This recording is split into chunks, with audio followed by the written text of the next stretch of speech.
volvemos a tu expertise, que entiendo que eres experto en temas de movimientos migratorios. No sé si viene de tu experiencia en médicos, a lo largo de toda tu vida has ido trabajando sobre ello. Bueno, evidentemente cuando trabajas en Médicos Sin Fronteras te das cuenta del porqué de las migraciones, de la razón por la cual mucha gente tiene que migrar, ¿no? Porque no tiene posibilidades en sus propios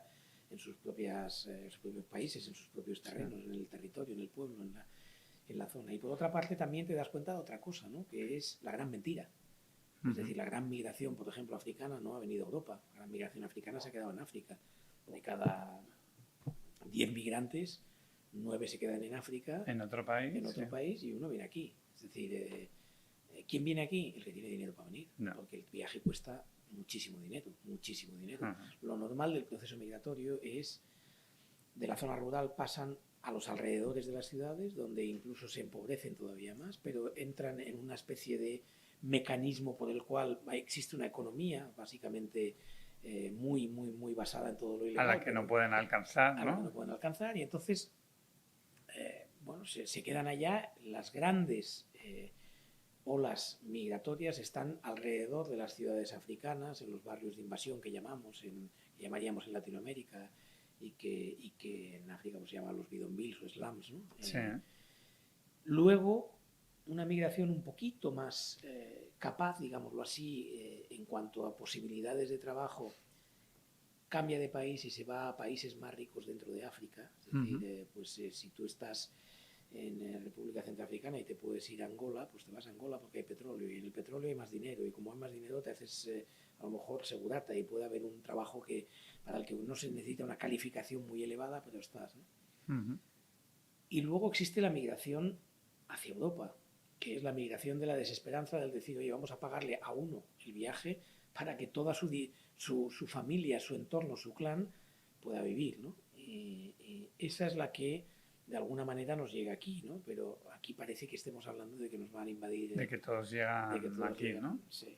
Entonces, claro, yo empecé más por los refugiados. A mí me preocupaba mucho el concepto migratorio de los refugiados, que es completamente diferente al inmigrante. Claro, te iba a decir, a nivel curso práctico para niños, explícanos las diferencias entre refugiado y migrante. A nivel práctico para niños, diría... Práctico y luego legal a nivel europeo de lo que se considera un refugiado y un migrante. ¿Por qué existe la figura del refugiado? Porque en Europa hubo una guerra en la que se dijo que la gente que huía de la violencia tenía que estar protegida allá donde fuera, ¿vale? Y aquí se creó, en un momento dado, incluso el pasaporte Nansen, que yo lo reivindico como una de las salidas para los refugiados, ¿no? Que en su momento se aplicó y muchísima gente lo tuvo, gente muy famosa, entre ellos, por ejemplo, nazis.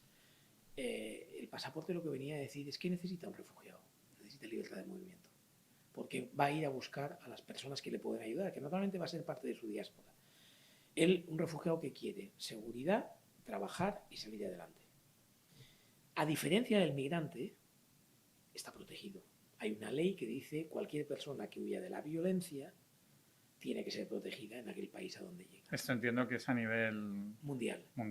Lo que ocurre es que hay dos, o sea, el Estatuto de los Refugiados tiene dos oleadas. La primera, que fue especialmente para los europeos, se creó y fuimos tan listos que dijimos solo para los europeos.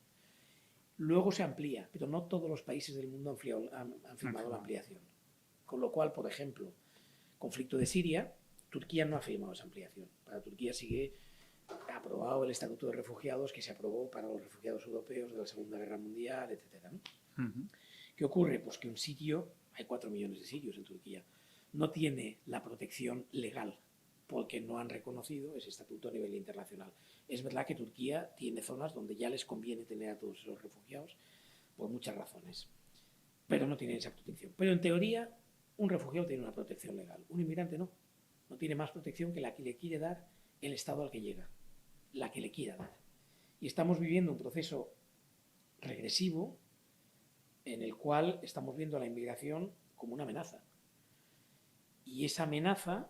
¿La migración y los refugiados o solo una cosa? Los refugiados también. ¿O se mezclan las dos cosas? Los refugiados también, especialmente cuando esos refugiados vienen de culturas que no son las culturas más próximas a las nuestras. Es decir, no hemos tenido problema en aceptar refugiados ucranianos. Ujú. No tenemos problemas en aceptar refugiados o exiliados venezolanos. España, por ejemplo, es un país que siempre ha aceptado a los refugiados colombianos, Ujú. a refugiados cubanos, pero nunca ha aceptado refugiados de un país musulmán, jamás, no tiene tradición. Luego, no es la ley lo que mueve, es la voluntad del legislador de decir, cuidado que estos son una amenaza o no. Luego es verdad que cuando vienen O sea que de... a veces no se cumple la ley, No se cumple la ley. aunque exista. Nunca se cumple la ley, ni siquiera aunque exista, ¿no? Nunca se ha cumplido la ley, es decir, es una... Como tampoco la ley internacional no tiene un tribunal que te pueda juzgar y condenar, Ya. existe el Tribunal Penal Internacional, hoy por hoy solo juzga a los perdedores de las guerras, nunca a los ganadores. ¿Vale? Entonces, No se atreven a juzgar no, a los no es, ganadores. ¿O, es que los o por ganadores, qué pasa? porque hay una premisa que es que un tribunal internacional no puede juzgar en tanto en cuanto el país de origen pueda tener la capacidad de juzgar. ¿Qué hacen los vencedores? Inmediatamente hacen el paripé para decir que no están, en fin, que juzgarán todo lo que hay que juzgar, ¿no? Y por otra parte, porque es más fácil juzgar a los perdedores, que no tienen ni un lugar donde caer y por Claro. lo tanto van allá, ¿no? Luego, los tribunales penales internacionales no sirven para aplicar la ley internacional, el derecho internacional humanitario, donde está recogido todo lo que asiste a los refugiados, ¿no? Por tanto, nunca se cumple de manera arbitraria, de manera bastante subjetiva y bueno, la prueba es que si miramos los registros de España, quien ha aceptado como refugiados, pues tendremos cubanos, colombianos y poco más. O sea, aquí no ha habido guerra en Afganistán, aquí no ha habido guerra en Siria, aquí no ha habido guerra en Somalia, en Congo tampoco, porque aunque no sean musulmanes, pues vienen de una cultura muy lejana y si te viene uno aquí, lo que haremos será todas las estrategias para expulsarlo de nuestro país, ¿no? Por lo tanto, no se aplica. Pero es verdad que tiene una protección. El inmigrante no la tiene. El inmigrante llega aquí con una mano delante, otra detrás, y está de partida en Europa en estos momentos. No se puede entrar de ninguna manera que no sea ilegal. O sea, hasta que dice, no, es que no queremos a los inmigrantes ilegales. No. Es que si tú quieres ser inmigrante, no tienes forma de entrar en Europa. Ninguna.